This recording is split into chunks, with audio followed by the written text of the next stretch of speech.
Well, hey everybody. Thanks for jumping in and joining us on a Sunday afternoon on the first week of football season. So I'm surprised we got that many people anyway.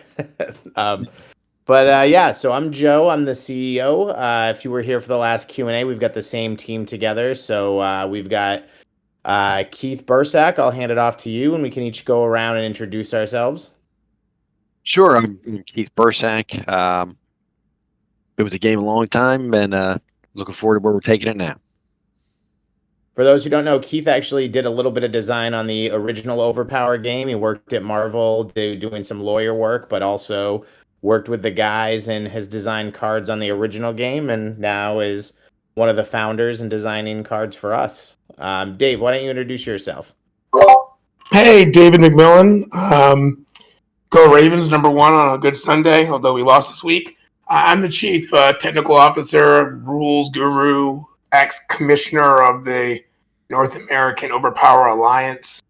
I've been playing the game forever and do some of the design with Keith and Sean and Joe, and here for all rules questions about the legacy environment or also what we're doing with the new game. Happy to be here.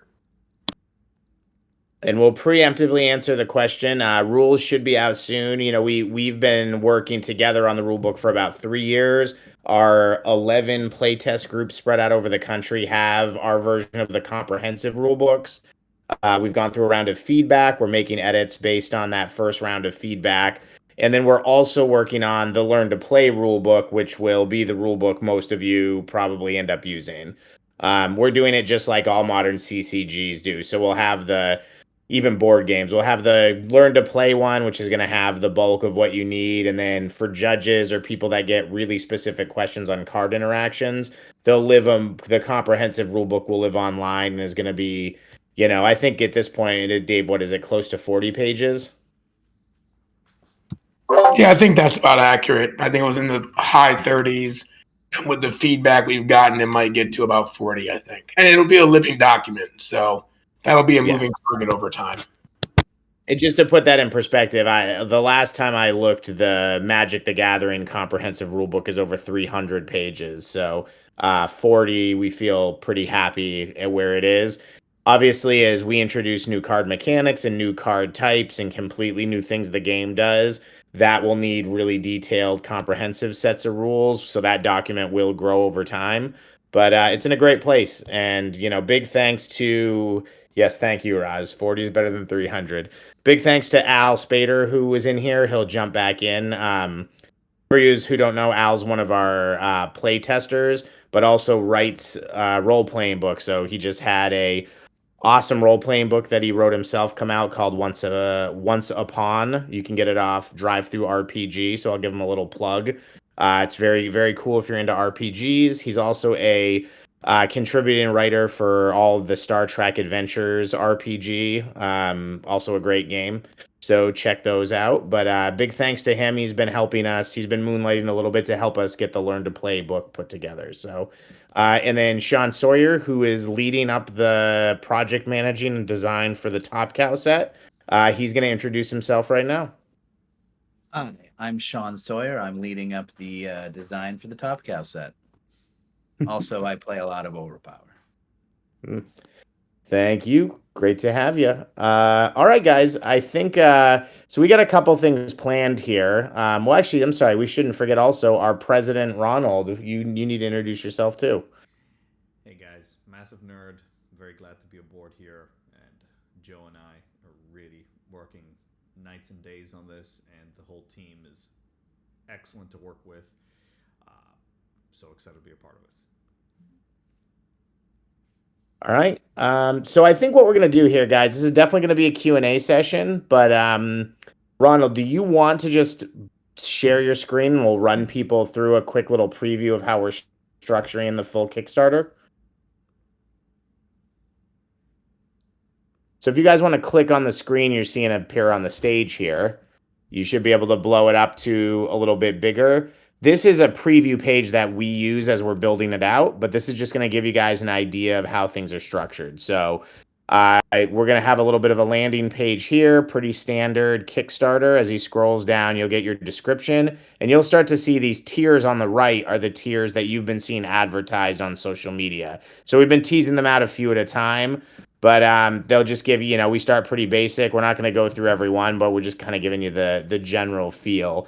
But we have a bunch of tiers for players to buy in at, so it's sort of starts for you to dip your toe in, then it gets more for somebody who's like real serious and wants to get the bulk of the playable set. Then we start to get to like the ambassador ones where you're getting like 3 boxes of boosters and play mats and starter decks, and you've got enough that like you and your buddy can play together till the cows come home. You'll see here when we hit the rising stores ones on the right, the center, you'll get a little bit of a better view. We also have 3 tiers specifically set up to cater to the brick and mortar stores. So they're designed with a lot of the auxiliary products. So, you have a really small rural store that maybe has a group of 6 to 8 people that are ever going to play. They've got enough to run drafts and hand out stuff as prizes till the Top Cow set would come out. If you got a store that's more of a like city store but isn't sure how big it's going to be, they can kind of jump in for this set, which allow them to, every 3 8-person pod drafts that you run uses 2 boxes of cards. So you get 18. You're going to be able to run that for a while. And then this is the big stores like I'm from New England, but if you know like the Battlefield's Chain or Pandemonium in Cambridge, or I'll plug again the store Al is in close with, Jetpack Comics up in Rochester, New Hampshire, amazing store. This is a little more like the level they'll want to buy at, where they can have bigger pods and really build the community out. But we are very brick and mortar focused, wanting to make sure that they've got a strong market of singles. So we know their margins on the actual events aren't the biggest. So we've innovated the collectability model I talked about last time. We're making sure that they have enough prize support. And we're also, if anybody asks or anyone talks to their brick and mortar stores, we are printing and have full prize support kits in addition to the stuff they get on the Kickstarter from day one. That's the optional add-ons. Valiant Man wants to get a peek at some of those. So yeah, you're going to see a lot of stuff in the add-ons that don't come in any of the regular person tiers.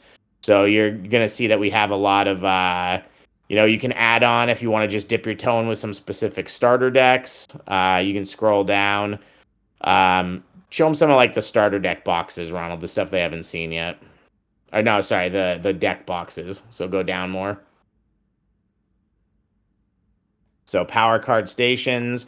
You can kind of see with those designs, those are just those are the plastic deck boxes to carry your decks around in that are going to have some of the art from the set. So there's a couple of original pieces of art there. There's some Joe Jusko art. Keep going. There's going to be binders for you to keep your cards in. Yep. Okay, that's it. Different sleeves, different play mats. We've got a bunch of double play mats that you're going to be able to start buying in on. Yeah, so this is going to give you an idea. There's not really much else to go through here except to know that like we've got great tiers, and there's going to be a bunch of additional stuff and ways to bundle it together. You will be able to purchase some of the uncut sheets at a premium, but if that's something that you wanted to get into, and then some of the bigger store tiers do get some of the uncut sheets as standard to give away for prize support. So one thing I'll mention here, and it will be updated on the Kickstarter, I believe the way we're going to be printing it at Cardamundi, our uncut sheets aren't as large as you're probably used to, which are the 10 by 10s or 10 by 11s. So they're probably going to be about half the size of what's represented in those photos.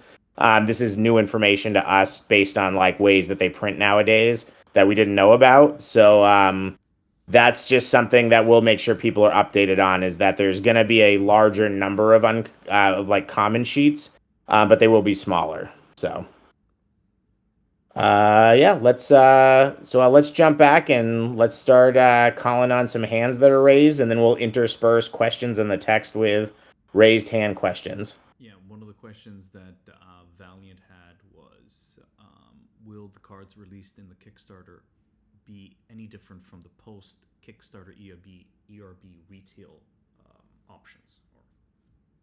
So the short answer to that is, It does a little bit depend. Like I know Ronald had sort of off the cuff said, yes, it'll be different. So what we will say is everything that's sold through the Kickstarter is going to have the set icon for Edgar Rice Burroughs and the World Legends. It will have that set icon, but it'll have we haven't designed it, but it'll have like a KS on top of it, something that this is the first edition Kickstarter sets that were bought. Now, if a store like Pandemonium in Boston buys multiple of the championship tier and is using those cards for their retail sales and for the events, then no, it's not going to be different. They're going to be using first edition stuff in their retail.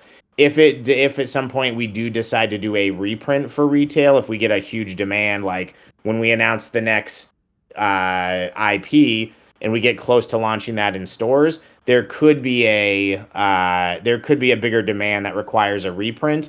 If we end up doing a reprint, the reprint will not have the Kickstarter icon on it, and that will denote that it's second edition. Yeah, so that was the kind of the pre-question. So let me click on I see a hand symbol here, so I'm going to assume this is people's whose hands are raised. So I'm just going to start inviting people up to speak, Ronald. Yeah, go for it. All right, Taskmaster. I'm going to click this. I believe you have to click accept. Yeah, he's invited.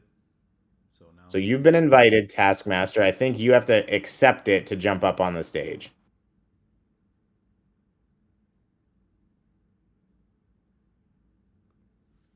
Okay.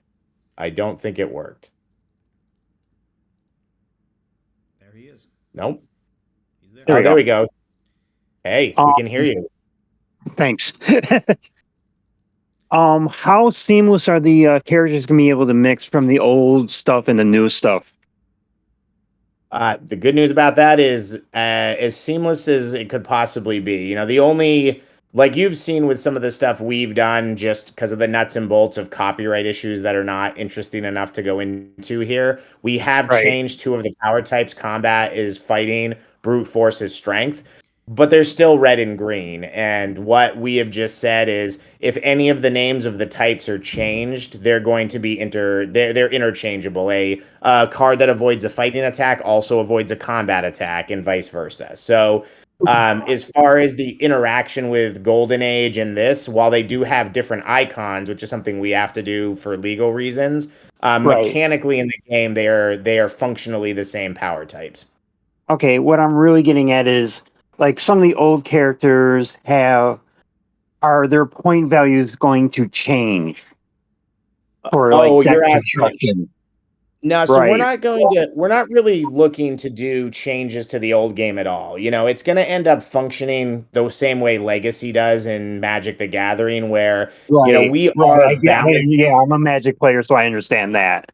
Yeah, so we're not going to go in and say like Moxes don't do what Moxes do. The Star Jammers are still going to be nuts with an 11 and a draw 3 and a Raza.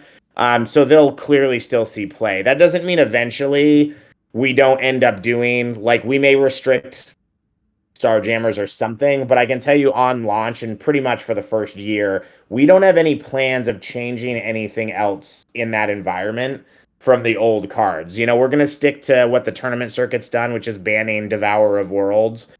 We've just found that the second we got rid of that card, the meta became much more healthy. We went from seeing decks with an average of 20 characters to we're seeing more like 75 different characters that see play.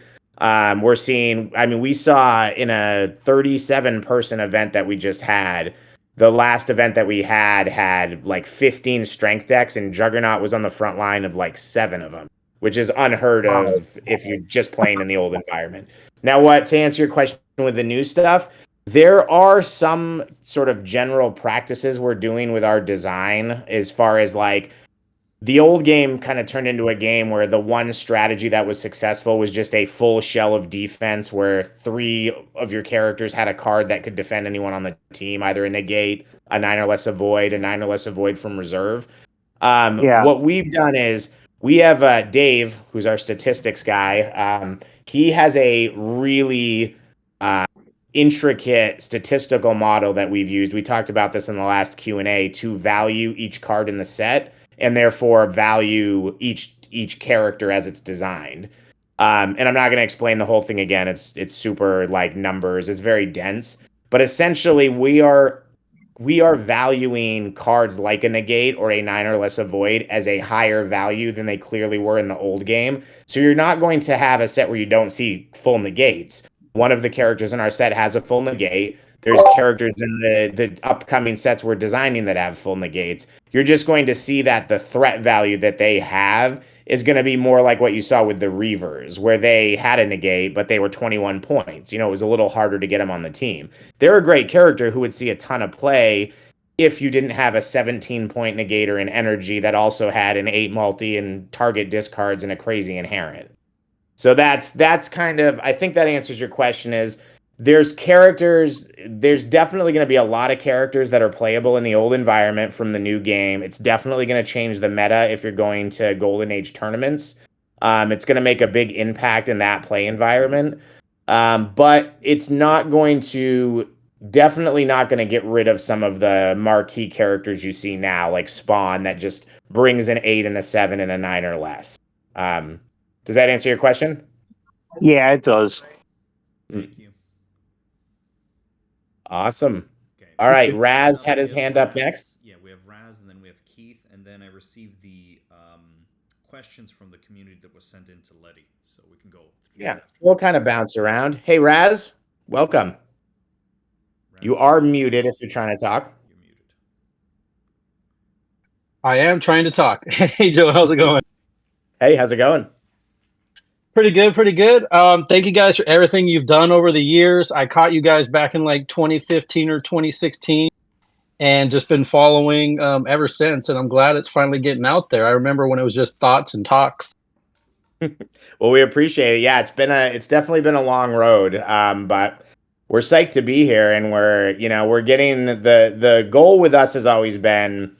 I think I talked about this a little bit last time, but when we had our first kind of internal play test about 4 or 5 months ago, where we had like expanded out to a little bit of the community that was going to be play testers, we brought a group together and kind of had a big play night and didn't talk to each other about what decks we were going to build, and kind of had one of those nights where everybody showed up with different stuff.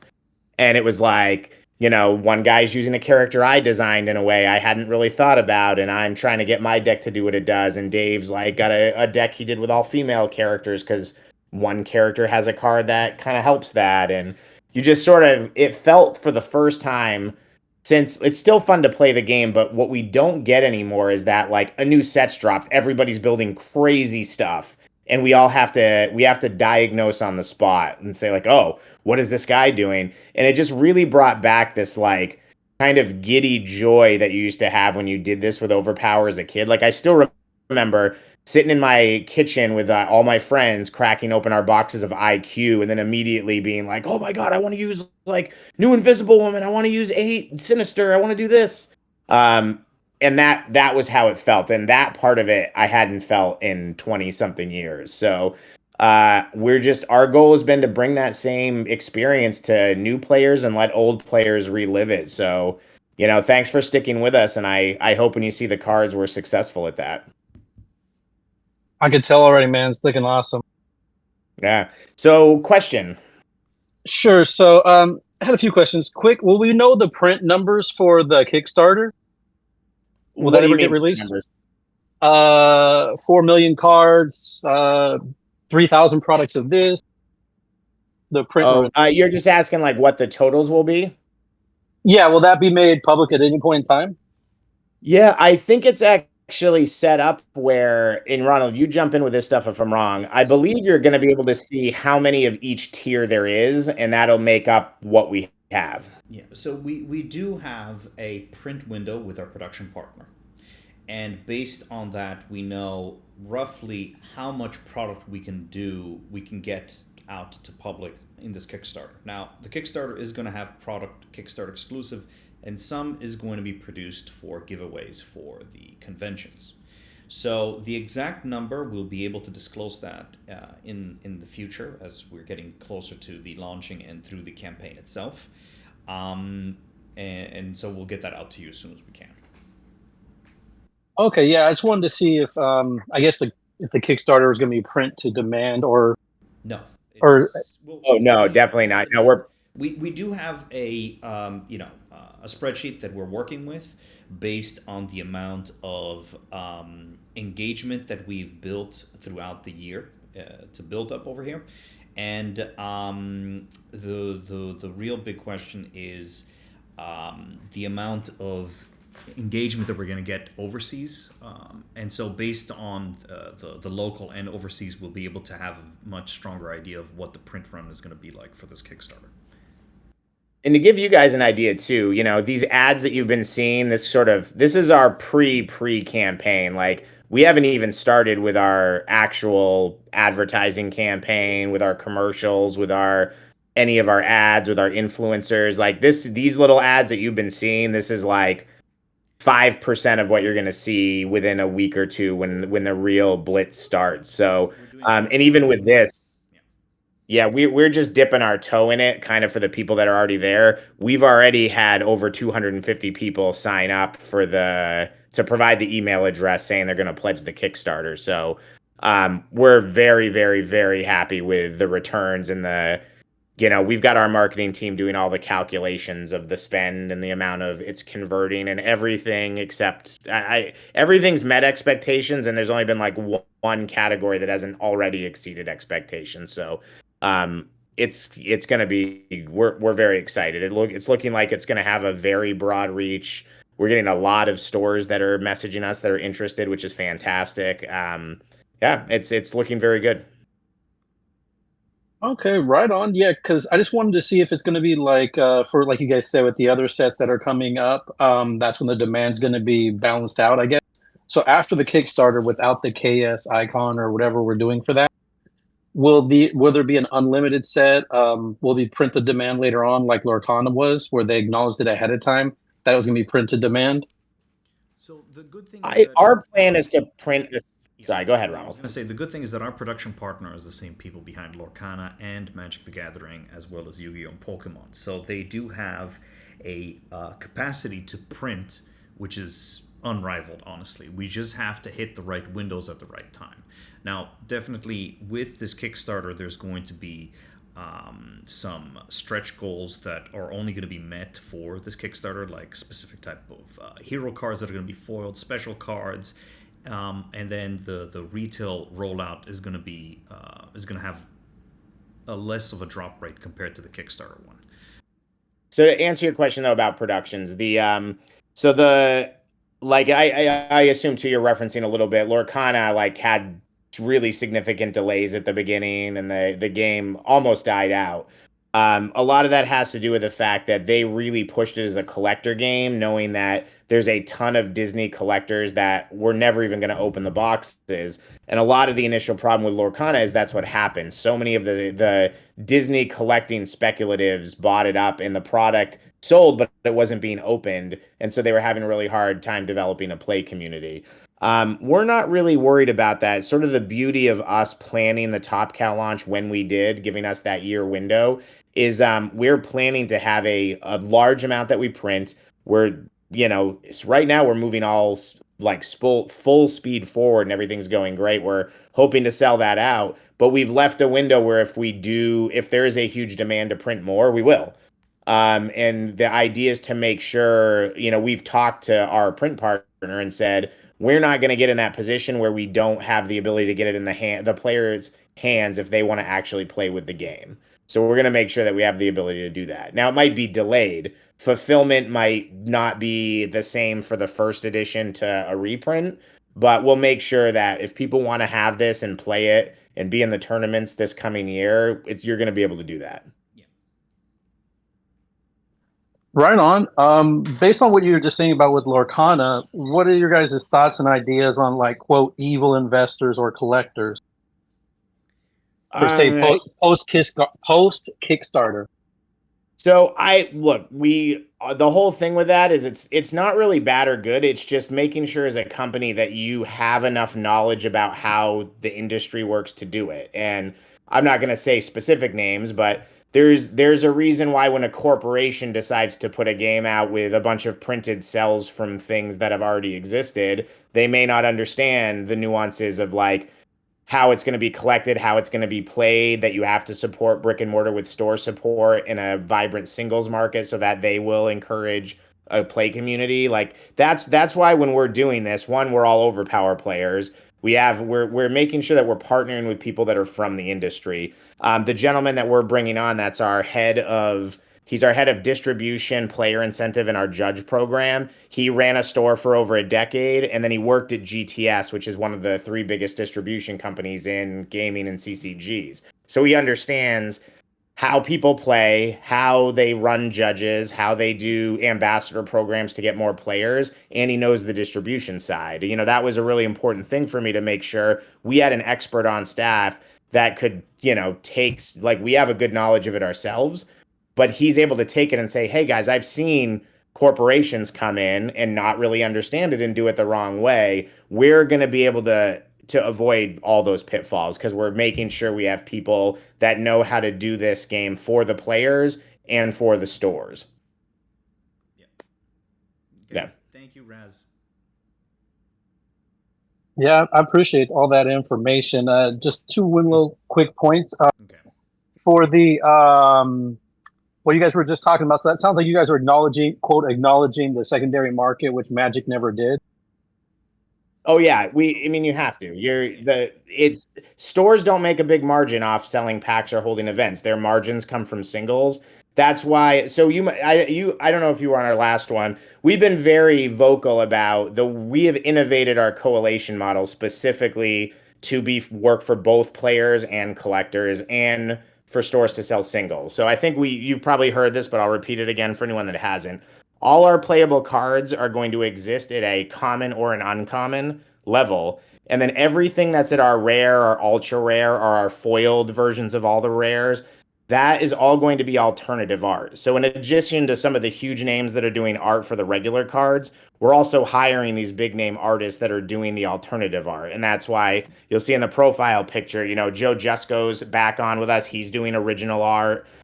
We've hired Mark Silvestri's doing original art, Philip Tam, Jim Chung, who drew, if you follow comics, Jim Chung was like Avengers vs. X-Men. He did the Thanos Infinity crossover where they first introduced the Black Order. Just great artists from Marvel, DC, and Image. And we've got a team right now of over 20 artists and 3 colorists. So if you've seen any of the stuff we've leaked here or on OverPower Adventures or in any of the chats, that's what we're doing is card for card. I feel pretty confident with what I've seen so far. I don't believe you're going to see a set of cards in CCG ever that's going to have the consistent quality of art that we're bringing out the big guns. So that's our rarity model, but that specifically exists. So if a store wants to sell singles, they're going to have those, Jim Chung limited edition version of the Hercules hero. But you don't need that to play. You can still get the common version. So like this is the analogy Dave and I always use. If you're like us and you're a kid who's digging through the couch cushions for change, you're going to still be able to go get packs or get a deck and put it together for $20 to $50 at the most to play what you want to play. And you don't have to worry about the chase. But there's other people like myself who loves to get like as many of the rare things as I can. And that chase is going to be there too. So we're trying to appeal to both sides. And so far it seems like we've gotten really good feedback from the stores we've consulted about it. They're pretty excited about that model. Yeah, I missed the last one. That sounds great. And I do like all the art that I've seen, a couple spoils here and there. Not sure if you are or weren't supposed to show some of them, but it all looks awesome. And I was definitely one of those kids. I was broke when I first played, and then now as an adult, yeah, definitely the Chase Ultimate Rare stuff. That's awesome. And the other thing you talked about playing to your kid. The other thing we keep wanting to hype up is our limited format, which is great. If all of you, I'm sure, here played the original. You remember opening a pack like of Power Surge, and it was like one of my favorite sets, but it was miserable to open. You'd open a pack and get 3 basic universe cards and a training card and 2 power cards, and then no hero cards and a special for 2 guys you didn't own yet. And it's like, if you were a kid and you went out and spent the $3 on that pack or whatever they were at the time, that was a terrible opening experience. Yep. our packs are collated in a way where there's 17 cards. All 17 cards are playable. There's no checklists. There's no power cards. All that stuff's going to be in the starter decks or in the power card station. It's going to be 17 playable cards. It's going to be, I think, either the same price point or less as a pack of Magic. So you're paying the same amount and you're going to get more cards that you can play with. Your 12 common slots in those packs is going to be a hero card and 5 specials for that specific hero, and then a second hero and 5 specials. Those hero chunks, the bricks of them with their 5 specials, will be randomized in all the packs. But if you go buy a pack, you're going to get 2 characters and the basic amount of their specials to start with. And then almost all the characters have a 6 special. So one of their good 1 per decks, that's going to be part of the uncommon cards that are mixed up within the pack, which will also have like our various home bases from the set, some of the any character cards, anything that we put out as a promo will be available in some form in the packs, unless we choose to not have them be legal in standard, which they'll still be legal in the old format. But yeah, so if that answers your question, we're really gearing it toward playability, toward value for the player, and then also making sure we understand that we want to create a secondary market of singles for the stores to incentivize them to create play communities. Okay. Awesome, Raz. We're going to jump to other people just to give other people a chance. Yeah, no, most definitely. Thank you, guys. Keith. Yeah, Keith and then Al. Jump on up, Keith. Keith, I used your trivia question on OverPower Adventures. I don't know if you heard that. Yes, Joe, I heard that. And it's funny, I sent that in and then Keith, thought you of got a little third no character. microphone symbol. I don't know if you're muted. No, I can hear him. I can hear him. I can hear him. Okay. Oh, you guys are going to have to tell me that I can't hear him. Oh, you can't hear Keith? Well. Oh, no. Nope. Can you hear me now? Am I audible? Well, somebody else just answer the question then. I can hear you, and it gives me a turn to talk. Okay. Yeah, Hey, well, Dave, like you're crazy. probably the one to answer. I got a couple of related questions. Should be pretty short. Our friend Josh here in the chat, or as we know him in the Spanish tongue, Hin Herale, he showed me on one of your public images that was shared that if you kind of zoom in, you can see Sherlock Holmes has a negate, but it's 1 per deck. And that begs a couple of questions. And I think, Joe, you kind of answered this first one already. Will there be any retconning, the way that they added 1 per decks to draw 3s or Aunt Petunias and things like that? Will there be any retconning of previous specials in the Golden Age format? So the answer is, I don't want to say absolutely not, but I would say only when necessary. And what I mean by that is we have a set of design principles to try to make sure that we don't have to errata or retcon any cards. And we're not in the business, as Joe already said, of going back to errat or retcon the prior game. And I know there's folks in the community who have that desire to go back and meddle with that. Our approach to the game is new cards are going to drive the interest, obviously, in the new game. And so we're looking more forward than back, although the legacy game is what sparked this all. It's such a fantastic, beautiful game. So in our environment, if we ever got to a situation where we made a mistake, like making draw 3s not 1 per deck, certainly we would have to errat that, or reprint a version of that card and then more or less put the prior version on a retired list. But I don't see a situation where we'd ever need to do that because of the way that we're scoring the cards and then ranking the heroes and then trying to relate characters' threat count, which is now printed on the hero card, and have that relate to their actual value instead of just their power grid. So we feel pretty confident that we won't step in any large piles of what. We're going to make sure that the cards are very balanced. Looking at the Sherlock Holmes card, you are going to see that we're willing to have cards where, for instance, a full negate could be a 1 per deck for one character, and that lets them have a cheaper threat or a more robust set of cards. And it could be not 1 per deck for another character.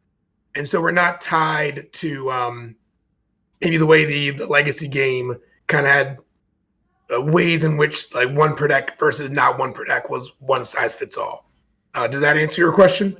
Not only that, it answered my second question that, yeah, there will be essentially identical cards that, depending on the strength of the character and their other specials, will be either one per deck, maybe two per deck. I have heard hints of that, or just wide open.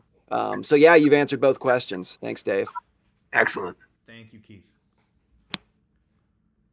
And I'll also, having not heard the question, say, hopefully we're perfect.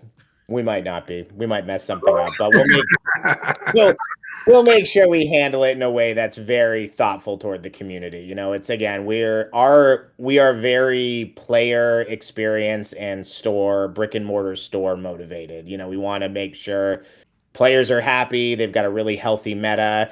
We've always played, and we've kind of co-run this league of events now for over a decade.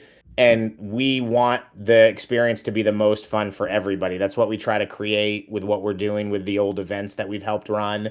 Now partnered with the NAOL, who's kind of taken a lot of the heavy lifting off our plate. But that's what we want for you guys. You know, we want everybody to be able to, like, if there's a character you want to try, we're trying to we're not doing the thing where we're like, let's design bad cards so they have to buy more. Like, every card we're trying to make playable at some level. We're trying to make sure there's strategies for every character. And the good thing I will say about the play test is, out of a set that has, without giving too much away, we'll say roughly 41 characters. There's some interesting things you'll see as to why it's a little closer to 43. But with a 41 character set, 11 playtest groups, over 100 playtesters, I would say the amount of characters that literally haven't gotten played on a single deck is maybe one or two. And we're kind of reviewing them right now to see, is that just the appeal? Is that, like, are they weaker? But that's our goal, is a lot of different ways to play, different win conditions than there used to be before. You know, milling's more of an option with certain characters. Like, trying to be a little more aggressive and knock characters out is a little more viable than it has been since Monumental, you know? Yeah, so. And hey, Joe, do you mind if I hop in and add one? Yeah, absolutely. Another thought is that, like, our approach to the game is also, if you sit down at a CCG game and the opponent's using something that you're not aware of, generally you just say, like, hey, can I see that card? And you read the special card, you read the location, you read whatever card it is.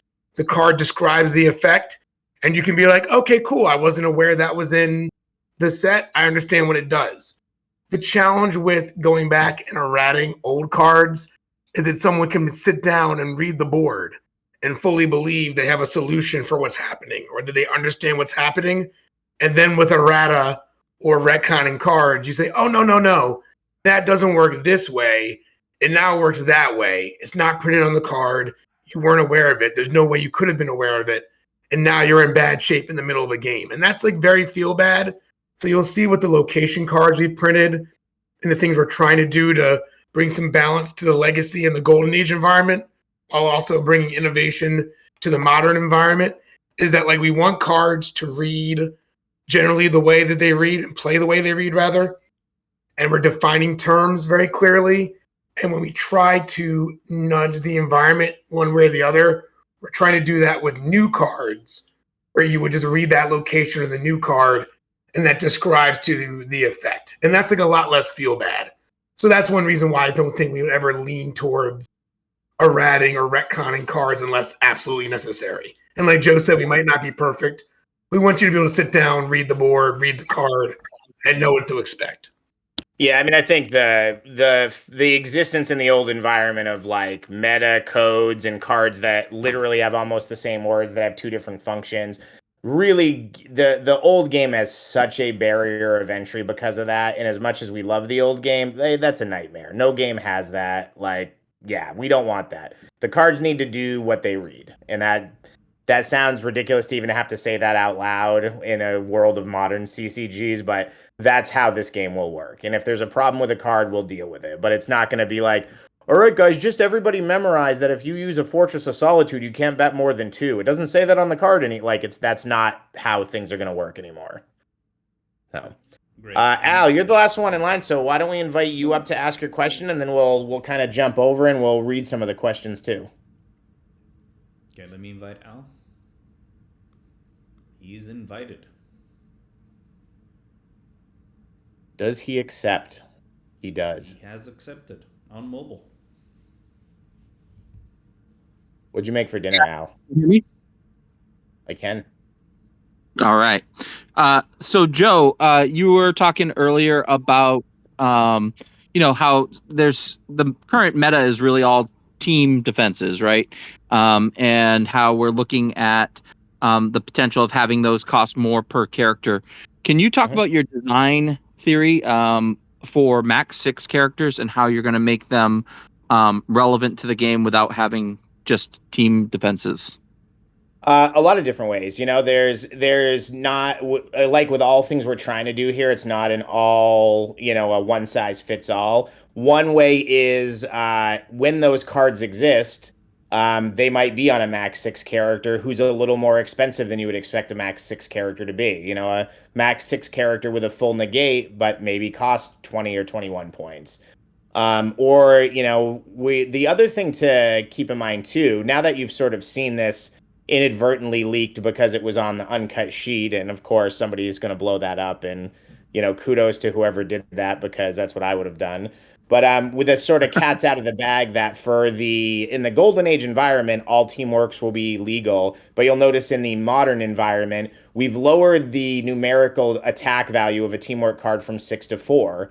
And now that you've seen on the bottom, we'll just tell you, right, we're still, everything we say about game design, guys, is not 100%. There's so many things that are getting figured out for the next 3 or 4 months with our playtest schedule. But as of right now, we've dropped the follow-ups on each teamwork by at least 1 per follow-up. And what that does is it creates an environment where teamworks they were very oppressive, they were very powerful, and part of why max 6 this is kind of a sort of when you play enough you start to realize max 6s couldn't defend themselves, but the real problem is if you stare down a string and you're like, okay, the first attack's going to be a 6, the best power card I can use can defend it, and with +2s and +3s on almost every follow-up, it's pretty trivial to throw 2 other attacks that are a 6 or higher. And as long as those follow-up attacks hit a 6, you have to use a full avoid or a full special card defense to defend them. And if they can throw 2 of them, then after your first block, you're going to use 2 of your premier pieces of defense, let alone if they happen to have a second teamwork card placed, which then you mean, well, now I can take 1 action, and then they're going to get 3 more that I need 3 more full special card defenses for. That was a huge factor in why a max 6 character was so tough. Yes, they also can't block the 7 or 8 power card, but it's really that the amount that they could block couldn't withstand those teamwork follow-ups. We're noticing when we play just the standard format now, the modern age, there's very often, we were just talking about this yesterday morning in a design meeting, we're seeing very often where a max 6 character can block all 3 attacks from a teamwork using special cards of like 5 or less. And that's one aspect of creating more survivability for them. There's also just other things that we're giving them for the designs, making sure like, okay, maybe this can't. What? Oh, sorry. Oh, I was just saying additionally, kind of making it a cost benefit analysis. Like this max 6 character might be a little easier to kill, but they might have some more powerful specials like a draw 3 or something like that. So there's a lot of different ways to approach, from like making them a little more like a glass cannon, lowering the average amount that chains can hit them so they can defend themselves better. Yeah, it's not a one size fits all solution. Does that make sense, Al? Yep, that's great. Yeah. Thanks. And we are finding that it works a lot better. I mean, they still can die, but we're definitely noticing they're not a hindrance like they were in the old environment. So let's go with who's here in person. So we've got another question from Gerard. Zero.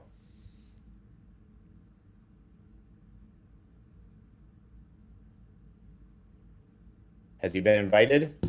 Let me check. You want me to hit it? I'm doing it right now. I hit it.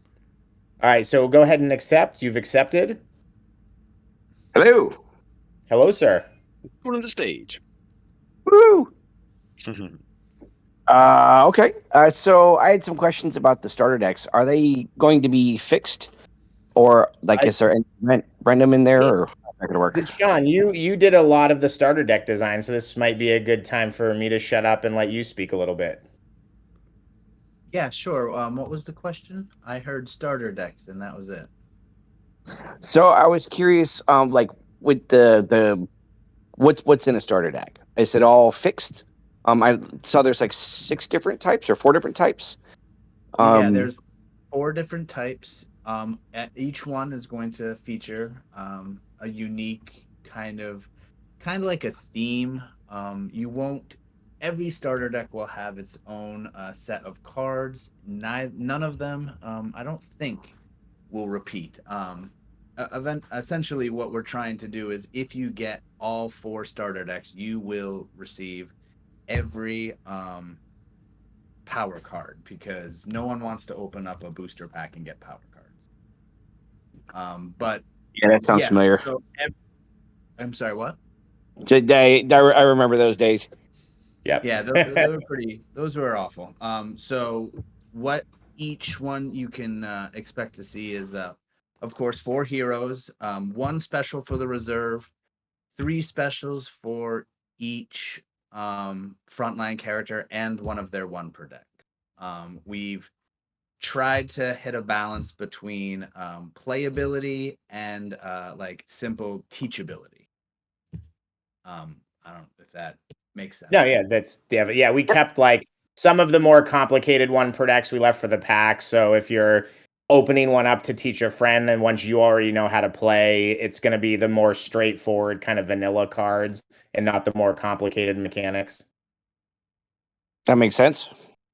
And yeah, so follow up what Sean said. So all 4 of the starter decks are fixed.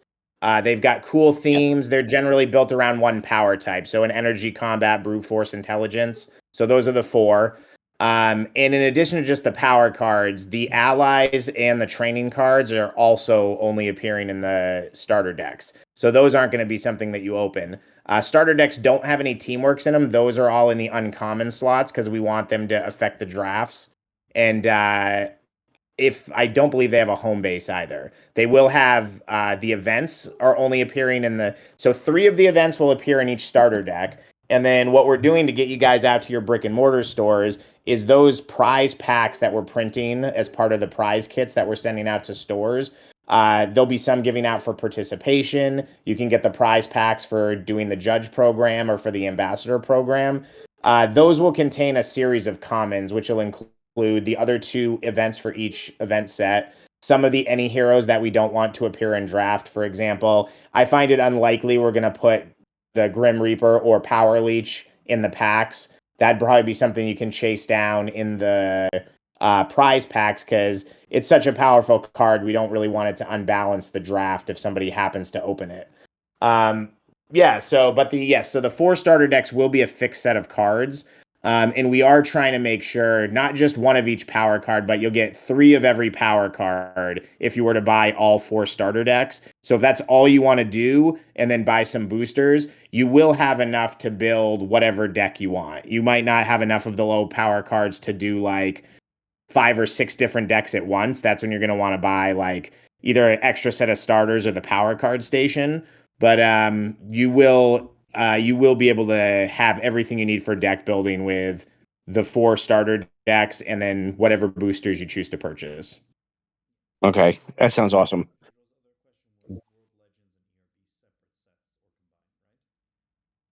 That is one Right. combined set.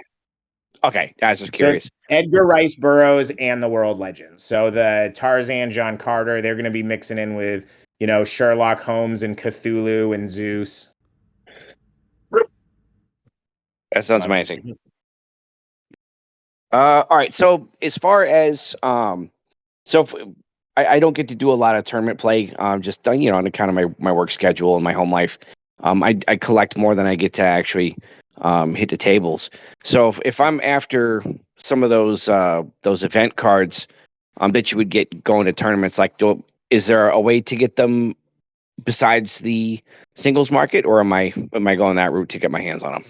you're going to want to go the singles market if we're being honest, but that's why we're offering in the packs the same thing we do in the prize packs will be the same as we do with the regular packs. Anything that's playable will be at the common level. So everybody playing in stores is going to get a lot of those, and they're going to have a ton of copies. They're going to be like 50-cent cards. They're not going to be hard to chase down if you want them. Within those prize packs, it's a completely separate project, and we have other artists that are doing rare alternative arts for heroes and cards that are only going to exist in the prize packs. That's the chase for the prize packs, is the alternative art. When you want to get your hands on those missions or events, it's not going to be hard to do. There's going to be a very small pool of commons where people are going to have a lot of copies. And that's also what we want too, is to encourage people to trade and really build a community where people are interacting. If like you said, you're not in a place where you can really get out there and get those prize packs, it's going to be really easy with people even within this Discord who are going to have 5 or 6 copies of every one to trade them around. Awesome. Yeah. Nobody's in the line, but I just saw Captain. You said you had to jump off, or did he already go? Oh, I think we already missed him. All right, let's look a little bit at the chat and see if there's anything. Since we don't have anybody, tell me if anyone else raises their hand too, because I'm going to be eyeballing this. So, Lawrence. Yeah. Well, we'll do a couple. Lawrence, if you're here, just let us know if you're going to jump. I'll do a few from the chat. So will cards released from the Kickstarter? That's the one we already answered. You guys should throw a link announcement on a subreddit, Reddit, OverPower Lives. I believe we are starting to do stuff with our Reddits, Ronald, right? Our marketing team is... I got how many unique chase cards will there be in the ERB set, and what's the rarity of we're calling them ultra rares, but very rares. Right now, we're going to have a minimum of 43 cards total. 10 of them will be the ultra rares. 33 of them will be the rares, and that's the minimum. I think we'll probably end up pushing that closer to the 50 card mark, if not 60. We wanted to have enough where there was definitely still a little bit of a chase to collect them all. And then also the foiling is going to make that even more of a chase, where the foil versions of the rares are where it's really going to start to shoot up the chase if you're looking for just the monetary side of it. I don't want to speak to the drop rates because we have a very specific drop rate, but I don't remember it off the top of my head, and I don't want to misquote. But it's not insane for the very rares, but for the foil, it's going to be a chase to get if you're trying to get all the very rares in the foil, that's going to be a big chase, like kind of like it is with any of the sets that do foiling. Yeah. I'm gonna what invite is Lawrence in into the chat. Okay. Yeah, bring him up. He's Come on, back. God, Lawrence. Hey, Lawrence. Can you all hear me? Hey, Lawrence. We Yeah. I was wondering if, like, of the tier levels, thinking about like for people who do want to build, 4 to 6 decks at once, like what the breakdown of the power pack station might be, or if it would be maybe advantageous to have, 2 of each starter, etc., for those power packs and kind of like basic elemental cards. I would say this is what I would say is the power cards I don't think you're going to have an issue with, because most of the tiers, I assume everyone in this room, if you're this interested this early on, is buying, is going to come with a power card station. I don't have the final count on that, but it's a minimum of 200 power cards and it might be as many as 400. So a power card station is going to like fill you up with pretty much anything you would need, assuming you don't own any power cards now anyway. So you'll have what you need. The thing where you're probably gonna, if you really want to have a lot of standing decks, the reason to get the second of each starter deck is really going to be if you want to have a lot of the allies and the trainings and the basic universes, because those are the ones that aren't going to be repeated, and they're also not in the power cards. And we're acknowledging that might be a little frustrating if you want to have a lot of decks stacked at first. But we're also telling people is this is really only going to be about a 5 to 8 month problem, because once you're buying other sets that also have those cards, it's going to end up just like the old game where you're going to have a million of them, because there will be some amount of those that are included when we do at least one of the next 2 releases. And so we'll get you guys up to a point where you can, if you really don't want to buy more than one of the starter decks, you'll have everything you need. And then when the other sets come out, you'll get more copies of those allies and trainings anyway. However, if you really want to just make sure you can have enough to always be able to build any 5 decks you want, you'll want at least 2 of each starter deck. But the good thing about that too is, you're only getting 1 of each special that we're putting in there with those characters. So you're going to get, you're going to start to build your play sets out for those characters more anyway. Does that make sense?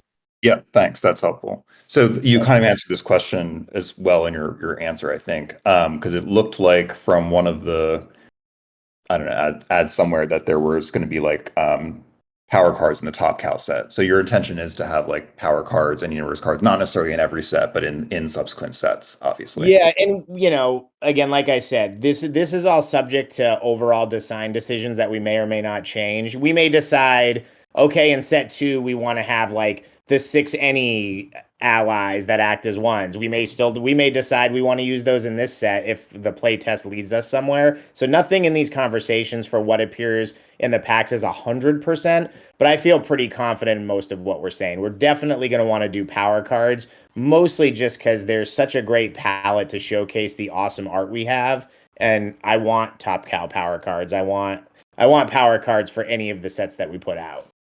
So we're definitely going to do that to give you guys some really awesome art. Great. I also want Top Cow power cards. So. Yeah. Okay. Yeah, some of the new artwork from Top Cows looks fantastic too. It really does. Yeah. All right. Let's go. What do we got here? We kind of covered that, Valiant. What's in the power card station? A lot of power cards. How are we going to be able to mix? I think that was one of our first ones. Starters fixed or random. Asks a cute question. Will there be a 101 cards made for tournament win? So the answer to that is that hasn't been decided yet, but I can tell you that our distribution lead that we talked about is pushing me pretty hard to do that for like the nationals or bigger tournaments. Yeah. He loves it. It sounds like it's a big thing. If people like it, we're probably going to do it. But what I will say is I would imagine it's probably going to be alternative art. I can't imagine it would be something like the way the One Ring is. I didn't play that set of Magic, but I know they only had one of it. There'd be a version of like we might get, if we decide to do a 1-for-1, we might get an artist like Mark Silvestri to draw 1-of-1 Witchblade, and like that's one of the prizes at Nationals, something to that effect. I think would be very much open to that because it allows for us to continue with our philosophy again that the chase is not going to be game-breaking mechanics. The chase is going to be something that you can get, but everybody else can still access that card at the same time. Kind of just scrolling through. Will there be an add-on option to purchase the complete set versus buying boosters? That's from Dutch. Dutch, is he still here? Oh, I think he might have already left. But just to let people know, no, we are not selling. This is going to still be the CCG model. We feel like we've really bent over backwards to make it a very easy to collect set. So there's add-on options for fun stuff, but we're not going to have an option to just purchase the set. There is still going to be a little bit of a chase, but as you know from any card game you've played, if playing is your big thing that you're interested in, collecting cards at the common and uncommon level are not going to be difficult to do. So, Keith, I want to get a question for one of the things you handle here. So let's see what we got. Sure.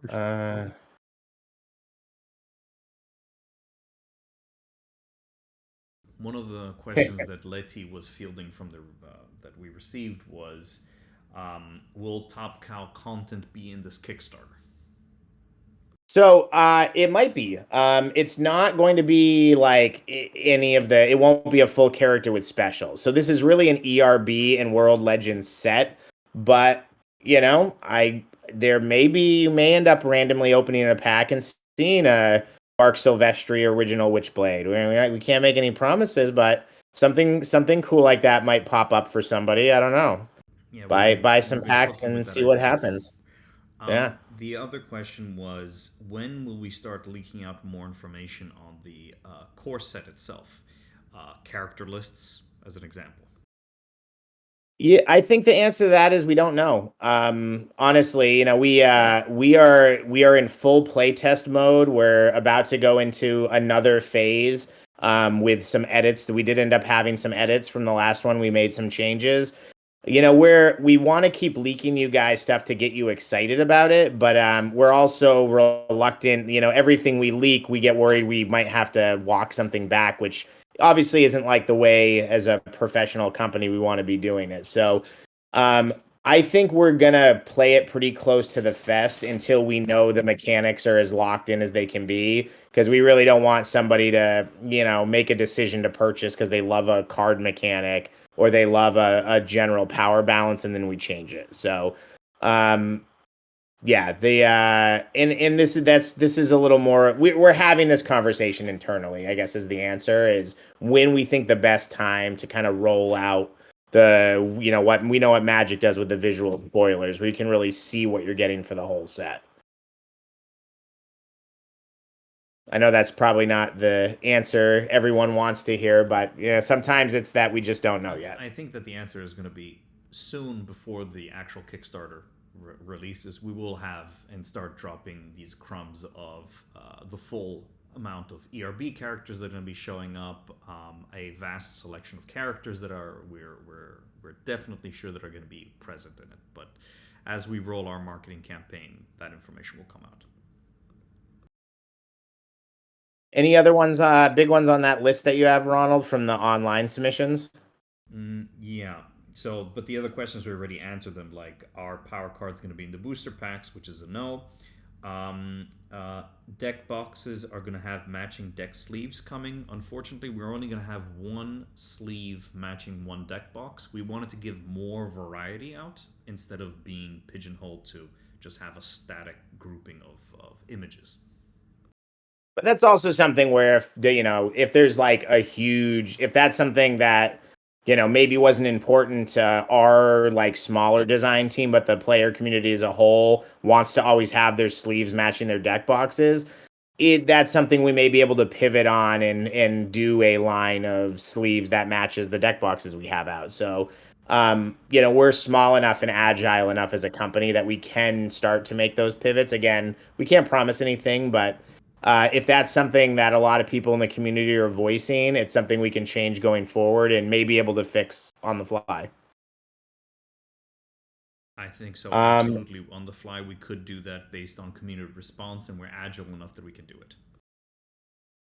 Raz asked a question. Raz, I may have to pull you on just to clarify. You said, is there going to be a reserved list? I know that's something from Magic, but I'm completely spacing on it. What did you mean by that, Raz? Sure, just cards that were agreed never to be reprinted again, either from this Kickstarter, which will probably be more distant in the future, or essentially maybe some of the old cards. Yeah. There's definitely stuff we've even made that we've already said that. So I guess like the those original power card packs that we made, part of the promise in our trying to push those was we told people they weren't going to be reprinted. So the classic Zeus 8 energy, Dracula intellect, Zorro combat, and the Grendel Beowulf one you see on our tournament playmat a lot. Yeah.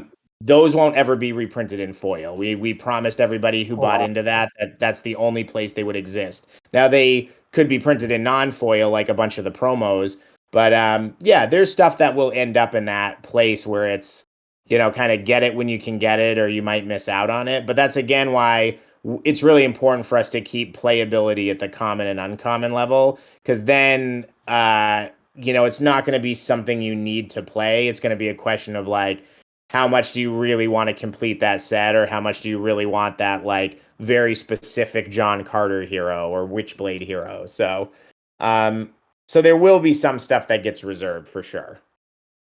Okay, so you're saying we should go check out the Orange King right now and go pick up those other cards then? If he's still got them, we only printed 250 of those packs and they sold in like hours, which we were shocked about.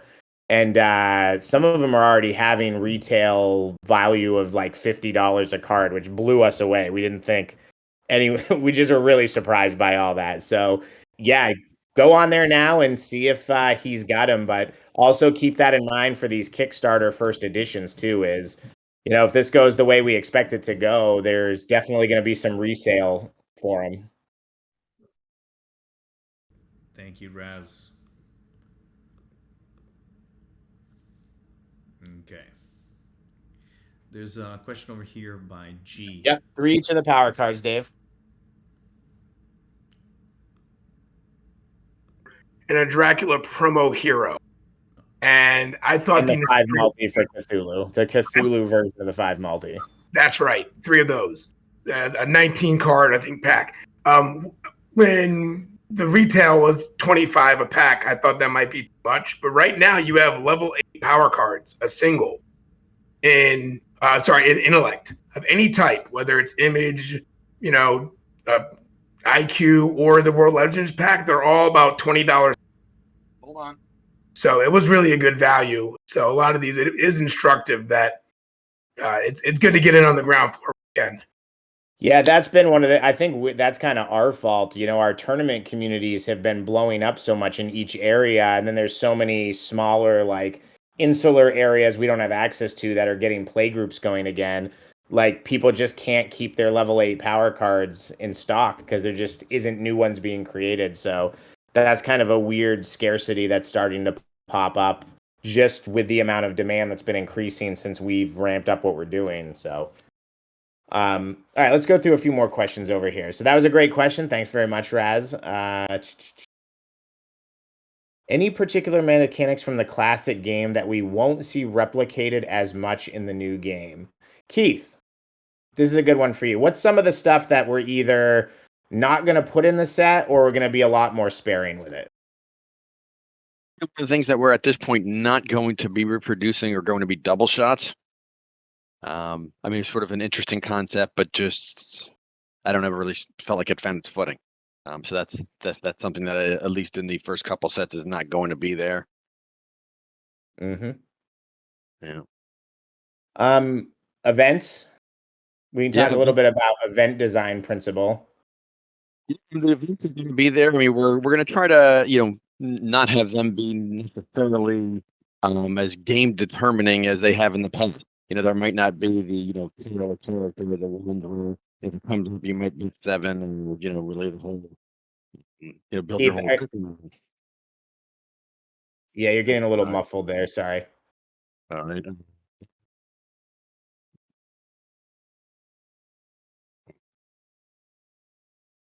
Try it now.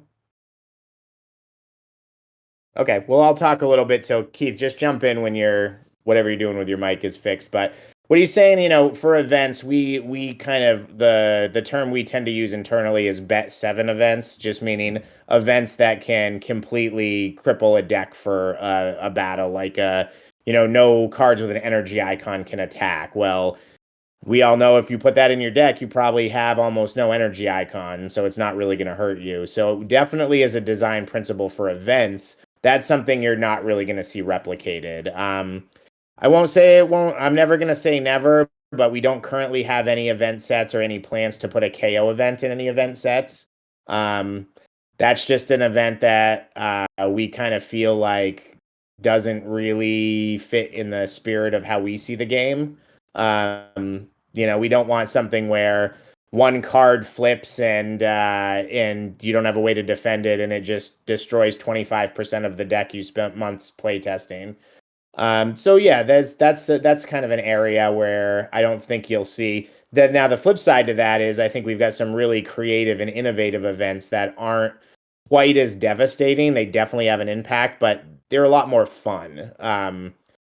And I think that they'll do things in the deck that players will enjoy more, effects akin to scrying or like, eliminating cards out of the power pack or things that could have like longer term effects down the field. Or Keith, how are you doing? Are you back? Right. Well, that's kind of that. And I think, the biggest thing for modern game design principle that's changed for us is just you take a card like the Devourer of Worlds. There's sometimes you even find cards that are designed that might not even be mechanically broken, but we call them feel bad cards. Just a card that, like, if it goes off, it destroys the fun for the person on the other side of the board. We're big believers in that games that are collectible card games and competition games should always be decided by decisions that are being made. And when you have cards that essentially just do things where it's like, well, if you don't have like the exact right thing to stop it, it just destroys your ability to make decisions. That's kind of for us the design principle where we want it to go away.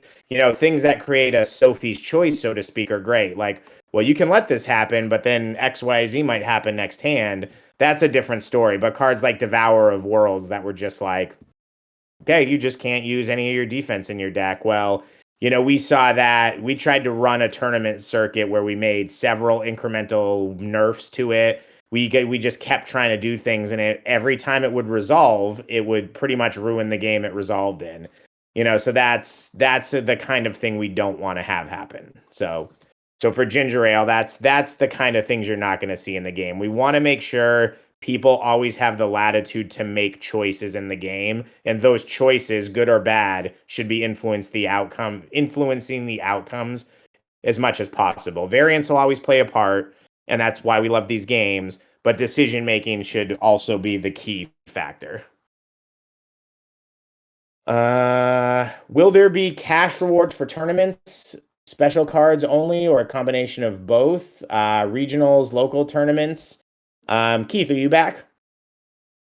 All right. I'll just wait till we can hear you. No one else can hear Keith, right? No. Okay. Can't hear him. Yeah. I mean, we haven't. Nothing's locked in. In a perfect world, I would love to see us having major regional tournaments in different parts of the U.S. and eventually, we are registered throughout the world. We would eventually like to be having these all over the place. We'd like to have a U.S. Nationals tournament again, like the old game, and then eventually just the full Pro Tour. We absolutely are planning on having those larger tournaments have some combination of cash prizes and specific cards that you can only get there. The finer details of that is not hammered out yet, but it will be. Anyone else with their hand raised, Ronald, while I'm going through these? Yeah, so I was going to say, Phil wanted to jump in and ask some questions. Kefir. Phil, jump in. Oh, Phil the King. Yeah, I just invited him. You have been invited, Phil. Hey guys, Welcome. Hey, how's it going? how's everybody doing? I hope your first question is, when is Ronald going to get the videos out? Tonight. Yeah, I was holding back. I try not to say that. Everybody knows we're wondering, but yeah, I know you guys are busy right now. Honestly, a big part of it was just I don't know if people know here. In one of our business trips, I picked up COVID and was locked in my room for about 7 days straight trying to work. But Ronald was doing 100% of the heavy lifting while I was relatively out of commission, and that put a big delay on us getting the videos out. But today, Ronald, today. Oh, he muted himself. That means no. Are uploaded and they're waiting to just be edited for captions and things like that. So tonight they're going to be up. Okay, awesome. Great. All right, what are your real questions, Phil? I was curious about where the tournament scene was going to go personally, and just in general, I thought people might be curious about it. I know it's still quite a bit up in the air, but any thoughts you guys have on? We definitely are structuring this. We want to develop a healthy brick and mortar community that's having their own little play communities, having their equivalent to Friday Night Magic. We'd love to be having them having like weekly drafts, and we really want it to be more like that. I kind of felt as a kid, it was a little more akin to what we do in the tournaments now, where like it was a big deal when somebody held one and 30 to 40 people would show up. We really want to get stores holding these smaller weekly events, which is why we're going to be pushing the prize support kits the way we have them. And we're going to be pushing these ambassador programs to try to develop a lot of these small communities of people playing in store. But it shouldn't be hard. For those of you who aren't as nerdy as we are and follow these numbers, there's a huge boom in in-person gaming right now. Anyone here that owns a store has probably seen that too. You know, it's been down a little bit for board games, but for CCGs and collectible games, war games, it's been up. People just post-pandemic have had a drive to go out and play in these and compete. So we want to develop that same infrastructure with our tournaments, but we also want to make sure we are setting up to have these big regionals and a national chase. And the flip side of this, I will say for everyone else, while also very much supporting casual play. We've got a lot of great casual formats. We've got a new format called Skirmish that we've been play testing with a lot of our groups. We want to make sure that it's not for us. A lot of times when these big games come back, we hear this online all the time. People think it's just geared towards this big national tournament winning chase. We're very much the heart of this game was getting together with your friends on a Friday night and just smashing 20 different superhero teams together to see who you could get your win with and getting mad at each other and then making up and then playing again. And so we want to do that too. Yeah. Yeah, I think there's a lot of space for both of those things for sure. I've always thought that the core of Magic players are just playing all kinds of different things like different cubes and Friday Night Magic and however they want to enjoy the game. And I think that the existence of Commander in general is such a good testament because that started as a player created format. Like for those who remember, I'm sure Phil, you remember, it was originally called Elder Dragon Highland and everyone called it EDH. And it kind of got out on the internet and people just did it. But it didn't become like a recognized format for years. But people loved it so much they were like, okay, let's give it a name, start making decks for it, and that's a really good strategy. Magic took it, really did show their support in as money where their mouth is in supporting their casual community. We want to do the same thing, so we really have that as a high priority. Do you guys envision a rating system being in place in the future, or like how the NAOL might move forward, or do you think that's just something that was sort of to get to where things are going to be? I think that 100% there's going to be a rating system. We have a partner that we're working with that is going to allow for us to have a option for the retail stores to create their own tournaments. Players are going to be able to get points associated to the games, and that same system then is also going to be applied for regional and national. And we absolutely have a place for the NAOL. The finer details will get hammered out, but I know for us, we are very focused on the modern environment and then what will become the Silver Age environment. We're going to be, how these games work. If we're putting a set out every 4 months, our focus is going to be on new cards. Sure. We're going to rely on the bodies like the NAOL, them specifically, to sort of be there's going to be stuff that comes up because of a lot of the complications we all know of in that game, how certain cards work, meta rules based on codes. There's going to be decisions and interactions that are going to have to be made that we're just not going to have the time to make. So a lot of the way the new game interacts with things that are inevitably going to pop up with the old game, I think we're going to look to the NAOL and the rules committee that they've put together to start to handle some of that. And we'll obviously dictate things too. And we plan on having prize support for all of the play formats, including Golden Age. But that's a lot of where I see that being handled, is them being kind of the lighthouse keepers for a lot of the Golden Age format, which honestly I think isn't, a lot of us, most of us here probably are thinking about that format, but realistically, what is there, 2,000 to 4,000 people who still play the game? When we get to the point where there's 50 or 60,000 players, even that's not going to be the driving force of the game anymore. Yeah, sure. Do you mind if I jump in? Yeah, jump in, Dave. Joe and I have had like many passionate about the tournament format, even for the coming year. And as passionate is a way of saying we argued about it. And which format will be the main event? Normally our Saturday mornings are our main event, which is currently just the legacy format, and then Friday is some sort of fun event where we limit what you can use. We've talked about whether that Saturday main event will be just the new cards in the kind of more modern format, or will it be the Golden Age, the old with the new, or which one will be the Friday event? And we've gone back and forth on our logic, what that looks like. And I think the answer we've come to is that we're going to see explodes.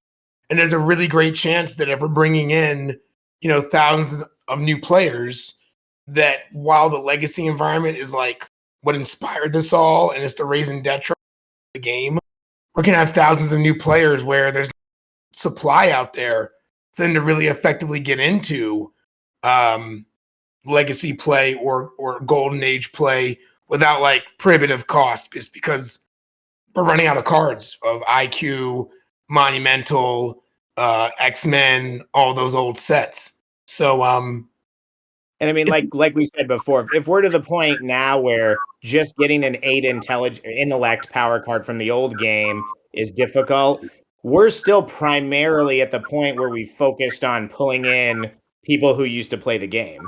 When we really start gearing up over the next few weeks and we're really doing the push to start pulling in new players, we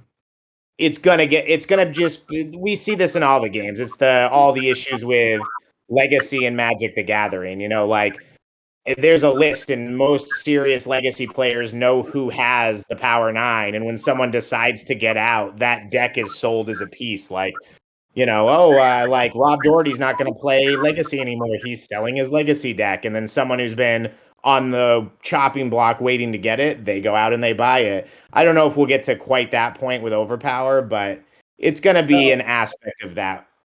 Yeah, so what I'm hearing, it sounds kind of like the tournament scene is going to develop organically based on demand. And I would assume, if all goes well, that sooner than later we would be looking at more of a modern format for the main events of tournaments. I am curious if there's a space for, once like a Pro Tour type of a structure gets going. I know that Magic back in the Pro Tour days they'd have a modern Pro Tour, then they'd have like a Legacy Pro Tour, and they'd have a sealed Pro Tour event each year kind of thing. And the World Championships actually incorporated them all at one point. So I don't know what they do now, but I think it would be great if there was the ability to have all the formats matter at some junction in the year. But obviously, yeah, and I can't. Everyone else can weigh in. Like, we've talked about doing these, but we haven't gotten to the point where we've started to really figure out the nitty gritty. So this is 100% me off the cuff. So don't hold any of us to any of this. But I could see the Legacy stuff being a lot more involved in, like, maybe we have some Legacy regionals. So if there's, say there's players that are amazing at Legacy, even with the new stuff mixed in, but don't quite have the same knack for the new environment, it's an environment that they might be able to go grab a spot in the Nationals for. I will definitely say that my gut is national tournaments, and if we have like any big, I don't know, like an exhibition tournaments, we would probably lean toward the newer stuff, at least for the first few years. And honestly, the biggest reason for that, and Dave, if you want to speak to this at all, is only because the new rule book is so clean and it's so much more something that if you go play a tournament and there's, huge amounts of money on the line, I don't want to be in charge of a tournament that's like based on the random meta that's printed out on like those old like reamed paper with the track on each side, and that's the only way we can figure out how a card works. Yeah, man, I know for a fact that. I'm sorry, go ahead, Phil. I was going to say, I'm sure everybody liked the phrase "huge amounts of money." I mean, I know for a long time, Phil, trying to gather some of the Legacy environment for format, and the thing that's always held me back from that is that even something as simple as like the timed and when something like last hand may be called, and how much that small timing can swing a game. There's just some challenges there that we're working on fixing, and that the new rules have fixed, where I think large prize support, big money, big prizes, accolades, we really want to be contested in like the cleanest environment possible, where like it's feel good, we all can celebrate the champion in all their glory, and there's no like, well, last hand kind of got called in round 7 in a weird way, or there was a glitch with, a system and that caused this. So we're really looking for like clean rules, clean tournament operation, clean technical operation. I think the modern environments where we're really going to hit a home run there. I think everyone's looking forward to that. think that's What- going to what be I a can great tell you, success though, if you guys pull that. Phil, what I can tell you though is that definitely we're going to have a prize pot. We're definitely also going to be paying judges for their work in the tournaments at the Oh, that's great. national and at the national levels, 100%. Probably anything we run, like if we run the regionals ourselves and the nationals, that's a very important part of us. Just like a lot of these things you follow, we will be paying judges and we'll be showering them with cards in addition to that. We can't on the micro level, we can't have a hand in what every small store does. We're going to encourage them to always pay their judges, but we are definitely looking to also create like what's essentially a judge database. So if a local brick and mortar wants to have an event and wants a judge that's passed one of the levels of judge test, they have a resource to look them up and just give them an email or a call, whatever they're registered under, and say, hey, I'd like you to come do this event. And they can negotiate like a pay rate or what the compensation will be. And we'll be supplying them with, in the prize kits, we'll have those packs will also have some earmarked for their judges, in addition to us encouraging like what they pay and that too. So That all sounds really great. I love the idea of there being like tests judges need to pass and a structured Yep. judge system. yeah, and that's all being designed, again, by our gentleman that we hired. So he's fantastic. He's already designed like big chunks of the program and chatted with a bunch of stores he got in with to make sure, his ideas still made sense. And yeah, he's designing some really fantastic aspects to distribution in both our judge and our ambassador program. So Great. When, as far as I think you might have said something about a rating system and all of those things. And is that something like maybe this year we'll have Challenge and next year the following year we might have that? Or maybe that's the 2 hope. years down the road? What do you guys That's think? the hope that next year we'll already have something new in the works. Next year? well, we'll have Oh, something. great. Depending on what it is, when we know, we'll let you guys know. But no decisions have been made yet on what service or how it's going to be structured, but there's definitely multiple irons in the fire, and we're going to do what we think is best for the community. Yeah, do you think you guys will just be starting fresh or do you think you'll be porting? I think we should Whatever is done, whether it's a We'll be company able to- who's if it's a company we've already done some stuff with, any way that we slice it, when we come in with our system, there's an amount of them, they design it custom for what our needs are. So even if it was to say be challenge, it wouldn't be what we've been using now. It would be whatever they've custom designed for our needs for Overpower. And I would add, I think I've had questions in the past as to, we had debates at the very least, what's the best way to weight, like who's doing the best in the tournaments. And I know we've used like ELO models to chess at points. Sometimes we've had some sort of rate at which that reduces over time if you don't play. We've used different systems that I came up with when I was, and I think we're going to have like some really good debates, pick not just the best technological solution, but come up with the best way that we're thinking about play, like in the tournament circuit. I know in the old environment there is some points where like Phil, your lead was insurmountable all the time, and you're our best player in my opinion. But we do want players to be able to chase greatness. Yeah, I mean, I actually think that's a decent idea. Like when you're not playing, obviously, it does make sense that maybe points would drop off or something. I like the idea that the rating system shows who the current best players are. Like, yeah, I like that. I think that. And I like there being like an all-time ranking too. And I also think within tournaments, I want to make sure that how tie breaks are being, cut are very not only just transparent, because challenge was transparent, but I think also just like intuitive. We are on an NFL Sunday for any NFL out there. There's a lot of best practices on how you can like cut to a playoff, and tie breaks might include like common opponent or your strength of schedule or strength of victory. And I know the challenge is like what the name of their cutoff is. I know it's taking into account a lot of these things, but it's like, to me, not fully intuitive. or not as simple as it could be. And again, we're not like a monolith internally. So again, Joe and I and Sean have like great debates, and great is in quotation marks. So a lot of this, like Joe said, is not to say we're going to do what's best, certainly for the community. I can't wait to see Awesome. what Window Trees, you have had your hand up for a very long time, so let's jump in and make sure you get a shot to get up here. I'll get her up here. Thank you, Phil. Thanks very much, Phil. Always a guys. pleasure. All right, you have been invited, Window Trees. Also, if you have a name like Window Trees, but I actually know who you are, feel free to tell me. I don't know who this is, but you're muted, Window, if you're talking. Yeah, I don't think we can unmute him. Oh, Left. Well, we will pull him back on if he jumps back in. Yeah.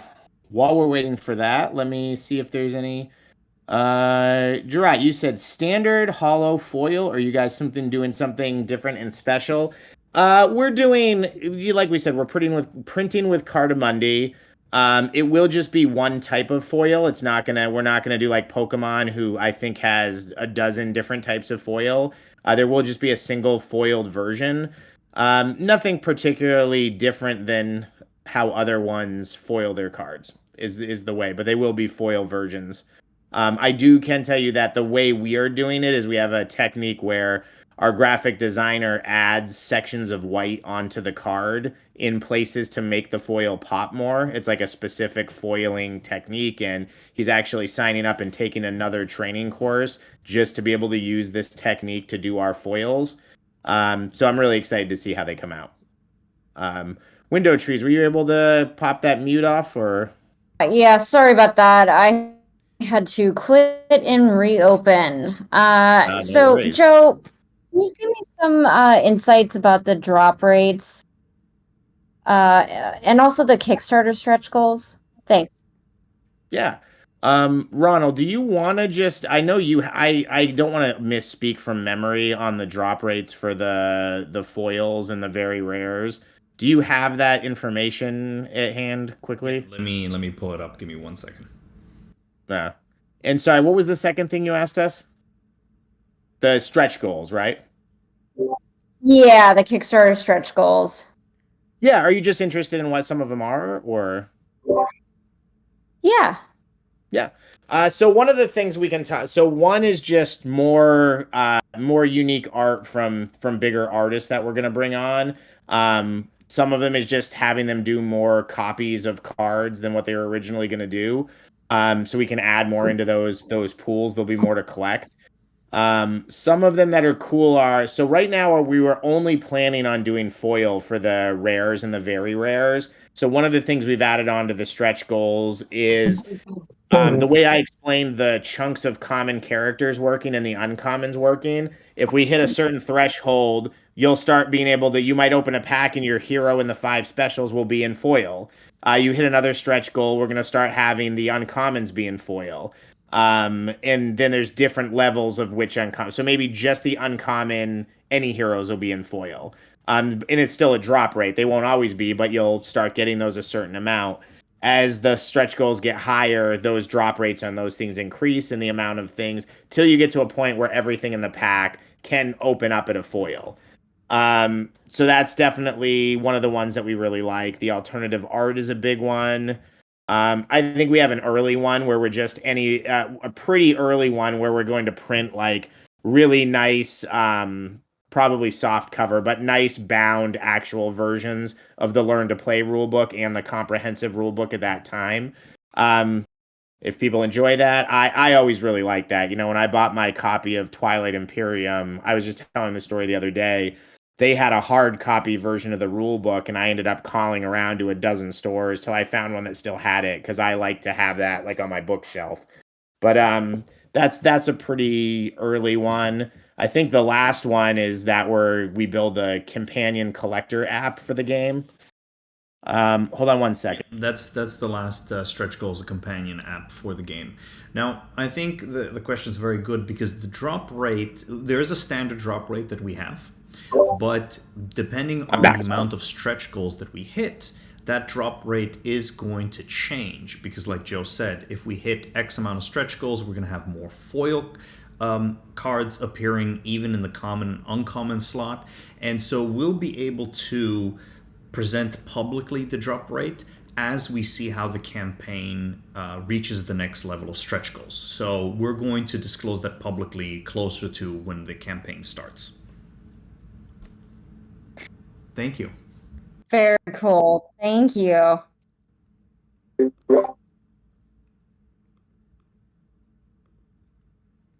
In window trees, I just thought of a good one. If we hit all our stretch goals, I'll get an OverPower tattoo. You heard it. You guys can hold me to it. I think all the founders should get an OP tattoo if we hit the I can't promise for them, but I'll let you guys design a tasteful OverPower tattoo for me. How's that sound? Yeah, that would be fun. That would be really, really fun, Joe. I think we have some more questions too that were asked in the chat, but I think we covered most of the things that we needed to go over for now.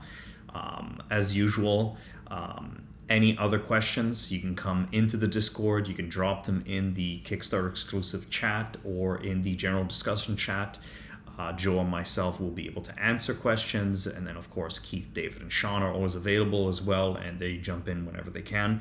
So I think we'll have a lot of opportunities to keep this conversation going, and we're very much going to look forward to having more Q&As in the future. Anything else you wanted to drop in on? Yeah, I'm just scrolling pretty quickly, a couple of easy ones. So Green Bear, you asked number of specials per character. Almost, I think all of the characters except 3 have 6 specials. 3 of them only have 5. So we're trying to keep 6 as close to the standard. So that answers that. Gerard, just because you asked about Top Cow characters, it's going to be, right now we have a 36 character roster. But it's all everyone you would expect. So, Witchblade Darkness, definitely Cyberforce guys. We do have we're definitely branching out to a couple of their other comics too to try to do some of their cool stuff, like their Annie Bonnie, Man Among Ye series, Siphon, Think Tank. Yeah. So definitely you asked about Magdalena and Angelus. They're on the list right now. So that's the plan right now. What do you think, guys? Should we show them one cool piece of art since everybody's stuck to the end? I think so. I think that'd be a great thing to do.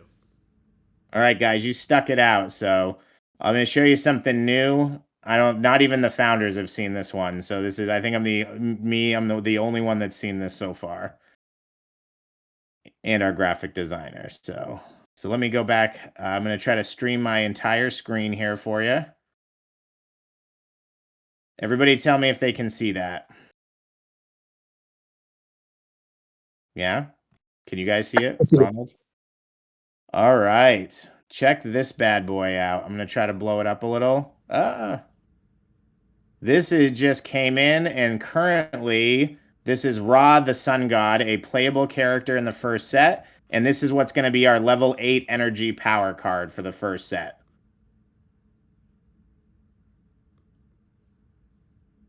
I think Dave, you and Keith haven't even seen this one yet, have you? No, that looks great. And my level of enthusiasm as you release the art internally to us, and then we get to sneak peek it. It just gives me that feels of being a 15-year-old at Pikesville High School in Baltimore, and just again, I got to scrounge some quarters to get this pack.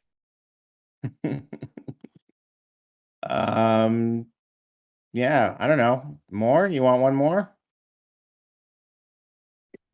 One more. Wait, hold on. I got to see your dirty desktop. Where did I put the folder here? Now you're getting to look at how the sausage is made. All right, don't look at the little thumbnails here. This is our Hercules, and this just came in for our 8 brute force power card.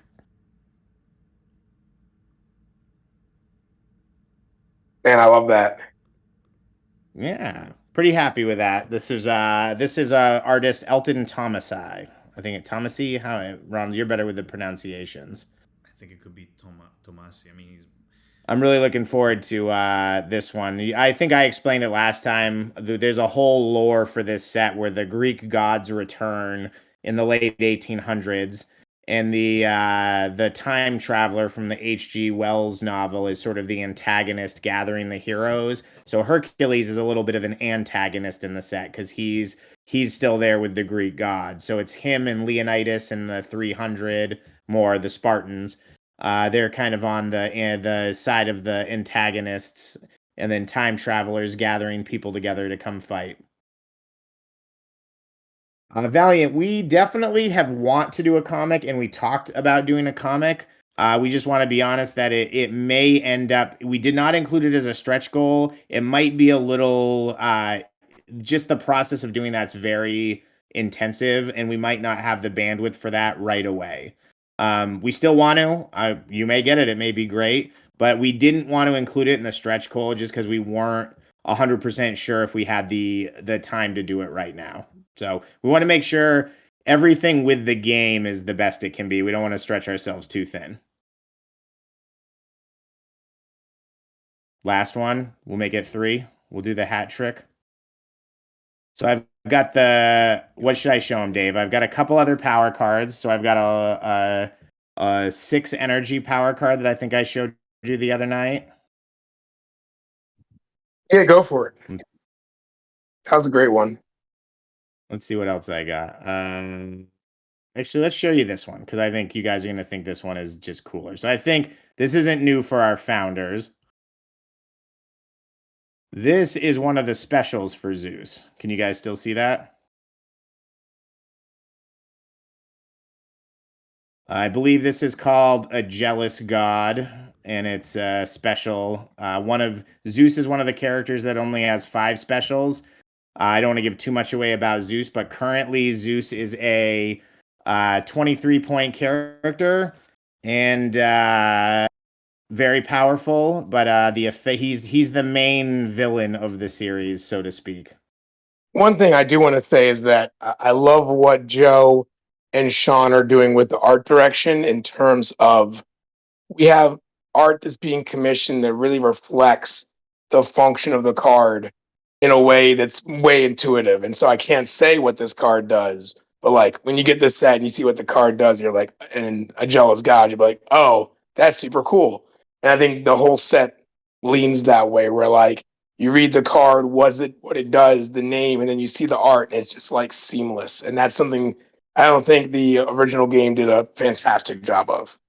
Yeah, that's been really important to us. And and Sean's actually done a great. That's actually been all Sean so far. Sean has designed what all of these special cards. He communicated with the artist what the layout should be based on what the actual card mechanic is, so that all of the original art that we're creating is custom designed to tell the story of what it's doing, and that's coupled with our game design principles that we really design for flavor first and then tweak as we go to make sure like power level balance and game function is what it should be. But we want to make sure that all those things work synergistically, meaning, Zeus is going to do what Zeus does. He's going to throw a lightning bolt, and then lightning bolt's going to have an effect. But we want to make sure that that makes sense for how Zeus's lightning bolt works and the general power level of Zeus. And and this is obviously like the gods are always getting jealous about things happening on Earth and meddling with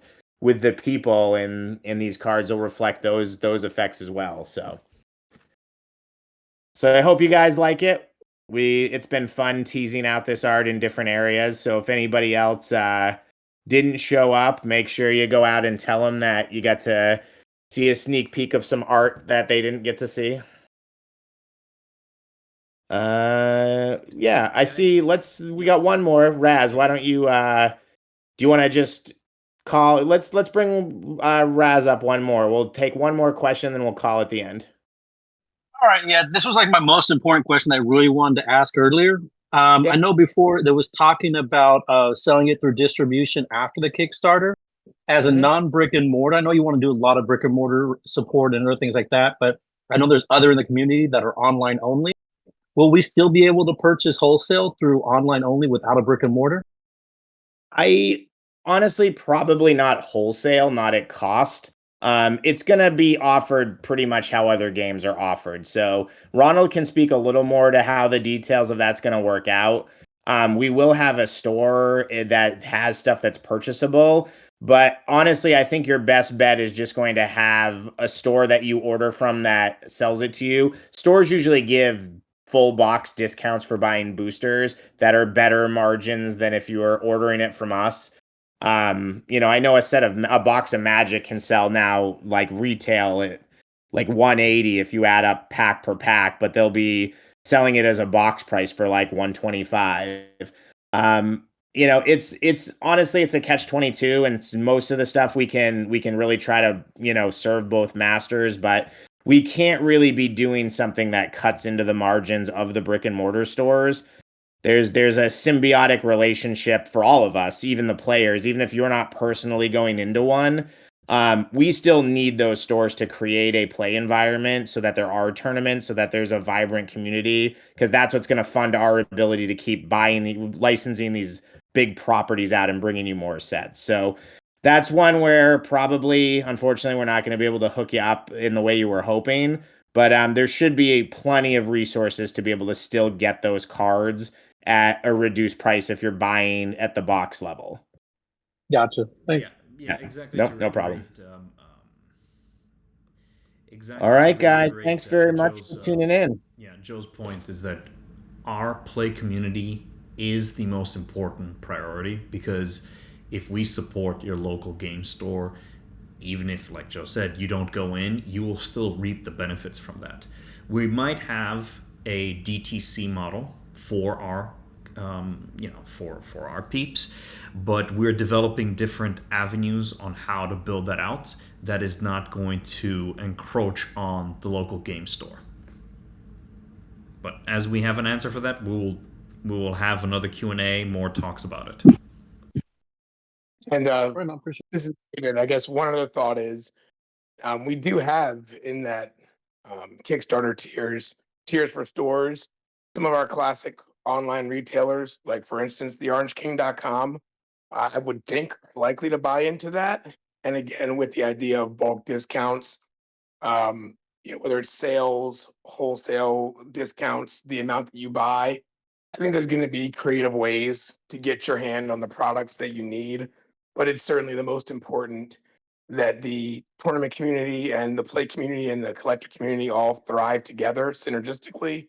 And, there's, I think, specific ways that Ronald and Joe are doing a great job of designing this to work that way. All right, guys. Thank you so much. Thank you so much to everybody for joining us, for fielding questions, for being here from the start to the finish, and for being a part of our great community. I mean, it's all thanks to, like Joe, Dave, and Keith that, this community has been ongoing for so many years.